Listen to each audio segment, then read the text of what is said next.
Ayan guys, tuturo ko sa inyo kung anong masarap na luto dito sa aking mga assorted fish na tinitinda. Ayan ha, kung hindi nyo nakikilala yan, yan ang masarap talagang sabawan. Lalo't tag-ulan ngayon, masamang panahon. Ito ay lapu-lapu, ha? Talakitok at kanuping. Oh, napakasarap niya, sabawan. Sinigang sampalok, ayos na. Kung kayo nahirapan naman maglinis, kasi mahirap talaga ang kaliskis ng kutsilyo niyan, di ba? Ito, 35 pesos lang sa likod nung tindahan ni Paring Boy Rick. 35 lang ito pang kaliskis, ang bilis. Dahil ang inyong mga anak, siyempre, ayaw lagi ng sabaw, gusto prito lang yan eh. Mga bata, chikiting, mga mami, yan. Ito naman, yung assorted din natin to. Hinati natin. Ito ay kanuping manitis, ha? Kanuping manitis, lapu-lapu rin yan. Pipirituin naman natin. Okay? Siyempre, ang gamit natin ay Golden Fiesta, Bacanamen. Yan ang ating gamit sa pagpirito. Siyempre, ang sinabawan, lalaw ka muna malunggay para mas pina-healthy. Tapos isang smile. Kumukulo na siya. Iuhulog na natin to.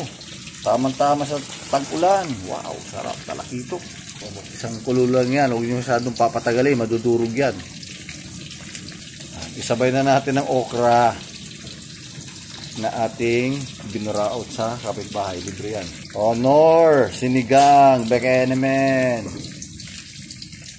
Ito lang ang paghalo niya. Huwag masyadong halo na kailalim, madudurog ang isda. Ganyan lang yan ha. Mamaya aw na, pwede na. Ang kalimutan natin rito.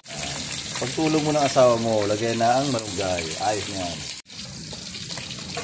Sabay patay. Ito naman nasa lansa ng prito ha. Baliktaran ng ulo at saka buntot. Ganyan ang turo ng training namin pag night movement. Yan. Baliktaran ng tulog nyo. Kasi pag nagkaputukan nga naman, left and right, pagbangon yan. Kita nyo kung saan nanggaling ang putok. Di ba? Tama, pag may bagyo. Oh, wow. Sarap. Sinabawang isda. Sariwa.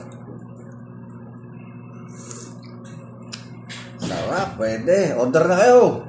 Murang-mura na to. Tayo lang may isda ngayon. May bagyo.